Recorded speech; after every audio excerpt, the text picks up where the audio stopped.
गजवाए हिंद का भी वही मकसद है, पीएफआई का कनेक्शन भी निकल गया। तो इस क्रोनोलॉजी को हमें समझना पड़ेगा। तुम्हें भी अफगानिस्तान वाले हाल देखने हैं, तुम्हें भी प्लेनों पे लटक के जाना है।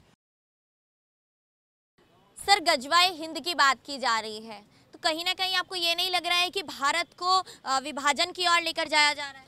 मैडम, विभाजन की साजिश तो थी, लेकिन अब ये खुल के सामने आने लग गया है। जैसे प्रधानमंत्री नरेंद्र मोदी को मोहरा बनाया गया था 2002 को लेके, और उन पे बहुत सारे आक्षेप लगाए गए थे, और आज तो बात भी खुल के आ गई है। जैसा कि मैंने एक बार आपको बताया है, अहमद पटेल ने 30 लाख रुपए कैश दिए 30 तहसील वार्ड को, और 30 तहसील वार्ड का पीएफआई से कनेक्शन में निकला है। पीएफआई इस देश में लव जिहाद करता है, लव जिहाद को फंडिंग करता है, और कोई लव जिहादी होता है उसको पूरी तरीके से उसके कोर्ट केस भी लड़ता है। पीएफआई सबसे बड़ा स्लीपर सेल है इंडिया में। पीएफआई ने, जैसा कि 1947 से लेकर 2070 तक का इनका टारगेट था कि इंडिया में एक बड़ी इस्लामिक मूवमेंट करनी है, जो पाकिस्तान का और इस्लामिक देशों का एक एजेंडा था, उसको इन्होंने कन्वर्ट कर दिया है 2047 तक। अभी 2022 चल रहा है, 25 साल में भारत को ये इस्लामीकरण कर देंगे। आप सोचो इनकी कॉन्स्पिरेसी क्या है। सिर्फ 10% मुसलमान इनके साथ हो जाएं तो ये गजवाए हिंद कर देंगे। गजवाए हिंद का मतलब मैडम पता है क्या होता है? भारत पे एक इस्लामिक आतंकियों की, जिहादियों की चढ़ाई, वो इस्लामिक जिहादी 10% है। पीएफआई ने उसका एक रूपरेखा दी है, और हमें भारत के लोगों को जागृत होना पड़ेगा। ये जो टारगेटेड किलिंग चल रही है सर तन से जुदा, ये इसका पार्ट है। मस्जिदों से शुक्रवार की, जुम्मे की नमाज के बाद पत्थरबाजी हो रही है, इसका पार्ट है। दिल्ली के दंगे इसका पार्ट है। एनआरसी का जो इन्होंने आंदोलन किया शाहीन बाग, इसका पार्ट है, क्योंकि उसमें फंडिंग सारी पीएफआई की थी। दिल्ली दंगे इसका पार्ट है। उमर खालिद इसका पार्ट है। ठीक है, राना अयूब ये है भी इसका पार्ट है, क्योंकि राना अयूब ने भी 2002 दंगे गोधरा पे किताब लिखी है। हाँ सर, ये बताइए कि पीएफआई में जिस तरीके से फंडिंग की जा रही है, तो कहीं ना कहीं आतंकवाद का प्रसार किया जा रहा है इसके द्वारा? मैडम, मैं पीएफआई की थोड़ी आपको पृष्ठभूमि बता देता हूँ। इस देश में एक आतंकवादी संगठन था, इंडियन मुजाहिदीन। उसने जब बम ब्लास्ट वगैरह करने शुरू करे तो कांग्रेस की सरकार थी उस टाइम पे, कांग्रेस को मजबूरन वो बैन करना पड़ा। उसको बैन करने के बाद थोड़े आतंकवादी घटनाएं कम हो गई। जब आईएम बंद हुआ, इंडियन मुजाहिदीन बैन हुआ, तो उसके बाद एक संगठन बनाया गया इन्हीं के द्वारा, सिमी। सिमी का मतलब है student Islamic movement in India. Bharat में एक इस्लामिक स्टूडेंट्स की मूवमेंट, जैसे ही वो संगठन बना, उसकी फाउंडेशन मुझे जहाँ से नॉलेज है मध्य प्रदेश से हुई। कुछ कांग्रेस के नेता भी इन्वॉल्व थे। पीएफआई का एक राजनीतिक दल भी है, उसका नाम है SDPI, social democratic party of India. ठीक है, और मैडम इसी में एक बात मैं और जोड़ देता हूँ, ये जो मूवमेंट चला रहे हैं, ये पॉलिटिकल भी चला रहे हैं, स्टूडेंट भी चला रहे हैं। जब सिमी पे कांग्रेस ने बैन लगाया तो फिर इन्होंने बनाई popular front of India. Popular front of India Bharat का सबसे बड़ा स्लीपर सेल है। ये आतंकियों को पूरी की पूरी आर्थिक, बौद्धिक और शारीरिक ताकत उपलब्ध कराता है जिहादी बनाने के लिए, और ये मेन स्ट्रीम में रहता है। जैसे उर्बन नक्सल किताब आई थी ना, they are belong also urban जिहादी। और इस पे हम लोगों को, मोदी सरकार को बहुत बड़ी कार्रवाई करने की ज़रूरत है। रॉ को, आईबी को, एनआईए को, मैं कहता हूँ तीनों एजेंसियों को लग जाना चाहिए।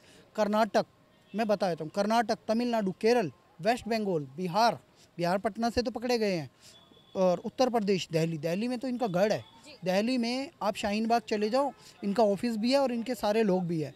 और इन लोगों का एसडीपीआई का जो प्रवक्ता था, ये जो नुपुर शर्मा वाला झगड़ा भी चला हुआ, एसडीपीआई पीएफआई का ही एक पॉलिटिकल विंग है, उसका प्रवक्ता है वो, जिसने भगवान शिव पे, भगवान विश्वेश्वर महादेव पे टिप्पणी करी थी। फिर नुपुर शर्मा ने उसका बदला में कुछ बोला, और फिर उसको पीएफआई वालों ने, क्योंकि वो एसडीपीआई का प्रवक्ता था, पीएफआई वालों ने इंटरनेशनल रूप दे दिया उसको। और जो मोहम्मद जुबैर भी पकड़ा गया है ना, फैक्ट चेकर तथाकथित, जिसको अब जमानत भी नहीं मिल रही है, क्योंकि उस पर केस इतने हो गए हैं। हाथरस केस में वो था, और भी बहुत सारे केसों में पकड़ा गया, लखीमपुर खेरी में भी बहुत सारे उस पर मुकदमे हो गए हैं, और उसने हिंदू साधु संतों का भी अपमान किया। अब उस व्यक्ति की कहानी पता है क्या है मैडम?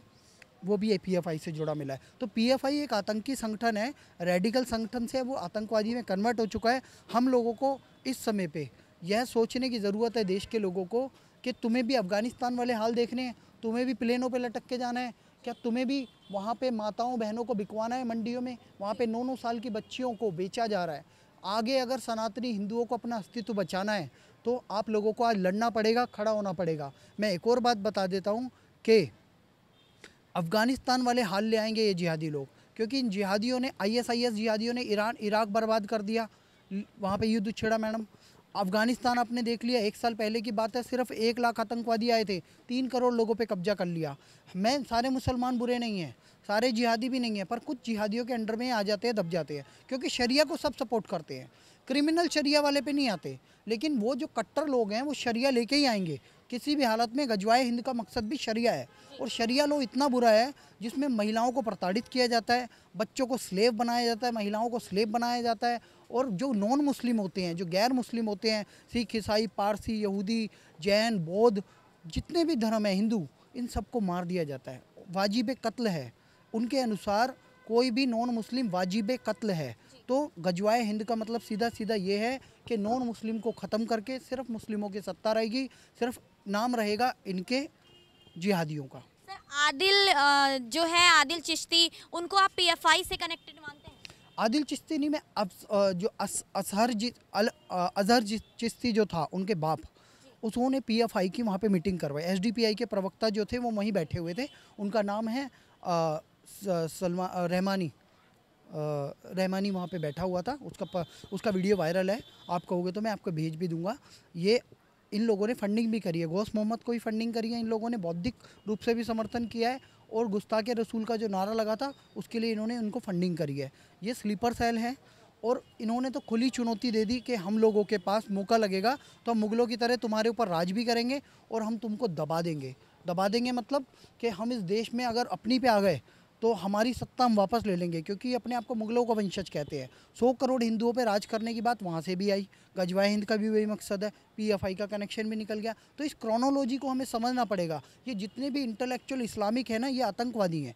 मैं तो आप खुलेआम कह रहा हूँ, ये उर्बन जिहादी हैं, और इन पे हमें कार्रवाई की ज़रूरत है। मोदी सरकार तुरंत एक्शन ले, और जो चिश्ती का बेटा है, इसने जो हमारे हिंदू देवी देवताओं का अपमान किया है, हम कोर्ट के माध्यम से निपटेंगे। हम उस पर ये नहीं कह रहे कि सर तन से जुदा, तन सर से जुदा, ऐसे नहीं कह रहे, लेकिन हम कोर्ट के माध्यम से जाएंगे। आपकी तरह हम जिहादी नहीं है, हम सहिष्णु हैं, आप असहिष्णु हो, लेकिन हम आपका आर्थिक बहिष्कार करेंगे। हम वहाँ नहीं जाएंगे, चिश्ती की दरगाह पे नहीं जाएंगे। सर ये बताइए कि अभी जैसे बीते दिन हमारे भारत के उपराष्ट्रपति हामिद अंसारी पर भी ये बात बयानबाजी आई कि पाकिस्तान के साथ उनके कनेक्शन है, जहां उन्होंने अपनी खुफिया जानकारी उन तक पहुंचाई है, आईएसआई संगठन तक पहुंचाई है। तो क्या आप इस मुद्दे को इनसे जोड़ना चाहेंगे? मैडम, एक बहुत बड़े अधिकारी को मैं सुन रहा था, और वो अधिकारी पता है क्या कह रहे हैं? उन्होंने कहा है कि ये एक देशद्रोही है जो हमारे उपराष्ट्रपति रह चुके हैं हामिद अंसारी, और ये आईएसआई के डायरेक्ट आदमी है। और इनकी एक और बात उन्होंने बताई है, ये सबसे बड़े स्लीपर सेल हैं, सबसे बड़े स्लीपर सेल थे इंडिया के, सबसे बड़े पद पे रह के सबसे बड़े स्लीपर सेल रहे, और इन्होंने 26 तारीख को सैल्यूट नहीं मारा झंडे को। इनकी रेडिकलाइजेशन इतनी ज़्यादा हो गई है, ईरान के हमारे जो लोग थे उन्हें फंसवा दिया, उनके बच्चे रोते रहे। उस समय अटल बिहारी वाजपेयी जी ने उन्हें निकाला और फंस गया, कुछ हुआ। 5-6 एलिगेशन लगे हुए हैं इनके ऊपर। अमेरिका या किसी लंदन में किसी एक सभा में भी गए, वो भी एंटी इंडिया सभा थी। उसके अलावा इन्होंने जब एक किताब लिखी, उस किताब में साफ लिखा भारत का मुसलमान प्रताड़ित है, जो कि एजेंडा है पीएफआई का, वो एजेंडा इन्होंने लिखा। तो ये पीएफआई के या आईएसआई के स्लीपर सेल हो चुके हैं। अब इनके पूरे नेटवर्क की जांच करने की ज़रूरत है। जांच कौन करेगा? एनआईए, रॉ और आईबी, तीनों को लगना पड़ेगा। सारे नेटवर्क को खंगाल दो। केरल के हाई कोर्ट का डिसीज़न लो, इन्होंने प्रोफेसर जोसेफ का हाथ क्यों काटा था ये पता कर लो, और किस बिहाफ पे तमिलनाडु के राज्यपाल ने जो बयान दिया था पीएफआई पे बैन लगाया, उस पर जांच करो। और जो आज तीसरा बंदा पकड़ा गया है पटना में, जिसने गजवाए हिंद के नाम से जो एक अपना पोस्ट वो बना रखा था, ग्रुप व्हाट्सएप, और पाकिस्तान से उसका लिंक मिला, यमन के लोग उसमें मिले हैं, तो मैडम उसकी भी जांच जरूरी है। और उसने खुद कबूल किया है कि इस देश में 2023 में हम बहुत बड़े दंगे करने वाले थे, वायलेंस करने वाले थे, उसने खुद एक्सेप्ट किया है। तो ऐसे में भारत के लोगों को भी एक्सेप्ट करना चाहिए कि भारत में हिंदुओं की शरण में तो तुम सुखी हो, आप सनातनियों की शरण में तो चुकी हो, लेकिन इस्लामिक जिहादी इस देश में दंगा भी करना चाहते हैं, तोड़फोड़ भी करना चाहते हैं, और इस देश को 2 धड़े में बांटना चाहते हैं। जय भीम जय भीम। एससी एसटी ओबीसी को ये अलग मानते हैं, अपर कास्ट को ये पता क्या कहते हैं? ये कायर अपर कास्ट है। ये ब्राह्मण है, ये क्षत्रिय हैं, जो बणिए हैं, ये लोग ये कायर हैं। इनको तो हम मार काट के, जैसे औरंगजेब आया था उसने बहुत सारे लोगों के जनेऊ काटे, 1.25 मन जनेऊ काट के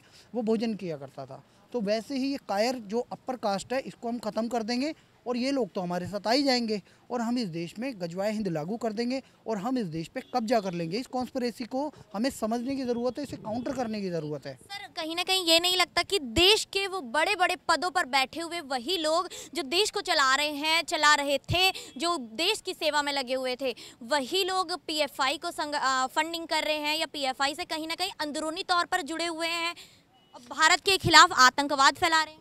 मैडम बिल्कुल फैला रहे हैं। आपका क्वेश्चन सबसे अच्छा लगा मुझे। उन बड़े पदों के लोगों की तो जांच होनी चाहिए। उपराष्ट्रपति पे जब एलिगेशन लगे आईएसआई से, पीएफआई से, तो अब कौन बचा? अब बहुत बड़े बड़े, मैं नाम नहीं लेना चाहता, ब्यूरोक्रेसी में भी बहुत लोग हैं। एक तो पुलिस वाला पकड़ा ही गया वहाँ पे ट्रेनिंग देते हुए पटना में, जो रिटायर था झारखंड से, वो वहाँ ट्रेनिंग दे रहा था उनको, लठ मारना, ये मारना, वो मारना सिखा रहा था, जूडो कराटे वगैरह। उसके अलावा वो क्या होता है, कानून की जो लूप होल्स होती है ना, वो भी समझा देते हैं। आप समझ लो इनका पैटर्न क्या है। उसके अलावा यहाँ के बहुत सारे लुटियन मीडिया के लोग थे। मैं पीएफआई के एक कार्यक्रम में गया था, उस समय बाबा रामदेव की प्रेस कॉन्फ्रेंस हो रही थी। उस प्रेस कॉन्फ्रेंस में मैं गया तो मैंने देखा कि भारत के जो प्रेस क्लब ऑफ इंडिया में जो पत्रकार बैठते हैं, जो लाल सलाम नारा लगाते हैं, वो लोग उनकी सभा में बैठे हुए थे। तो मैंने बहुत सारे पत्रकारों को भी देखा है जो इन लोगों को इंटेलेक्चुअल सपोर्ट देते हैं, इनको लूप होल देते हैं, भारत के गद्दार हैं वो, उनकी भी जांच होनी बहुत ज़रूरी है। पीएफआई का एक आयोजन हुआ था सोशल जस्टिस के नाम से रामलीला मैदान में 26/11/2011, 27/11/2011। मैडम 26/11/2011 को आपको नोट करना पड़ेगा। 26/11 गौस मोहम्मद की बाइक भी पकड़ी गई है। इन लोगों का मानसिकता देखो, गजवाए हिंद सिर्फ बोलने की बात नहीं है, मैं इसके प्रूफ दे रहा हूँ। आप इस क्रोनोलॉजी को समझे। 26/11 बाइक मिली, मोहम्मद रियाज या गौस मोहम्मद की थी, उदयपुर में जिन्होंने हत्या करी। फिर आ जाओ आगे ये जो 26/11/2008 हमला हुआ था, वही दिन ये सम्मेलन करते हैं रामलीला मैदान में। आप सोच के देखिए पैटर्न कितना खतरनाक है इनका। 26/11 को ग्लोरीफाई कर रहे हैं। एक आतंकवादी पाकिस्तान से आके यहाँ पे बम्बे में आके इतने सैकड़ों लोगों को मार देता है हमारे हैं, और 5 साल बाद सज़ा होती है फांसी की मोहम्मद कसाब को, ठीक है। और खूब बिरयानी खाई उसने, खूब मौज काटी। आगे क्या किया उस बंदे ने? ये 26/11 का एक बदनुमा दाग इस देश को दे गया। और उस पर काम कौन कर रहा है? उनके पीछे के स्लीपर सेल जो गजवाए हिंद कर रहे हैं। 26/11 बाइक, 26/11 सम्मेलन पीएफआई का, और 26/11 पैटर्न है। मैडम इस पे भी मैं इंटेलिजेंस को इनपुट दे रहा हूँ, बी केयरफुल। 26/11 को भी आपको पूरा का पूरा नोट करना पड़ेगा कि कितनी कितनी घटनाएं हुई है और कौन कौन इससे रिलेट करता है।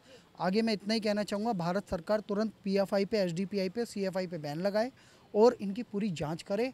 बहुत बड़े बड़े लोग पकड़े जाएंगे, बहुत बड़े बड़े घाघ पकड़े जाएंगे जो प्रधानमंत्री नरेंद्र मोदी को फंसाने के चक्कर में थे।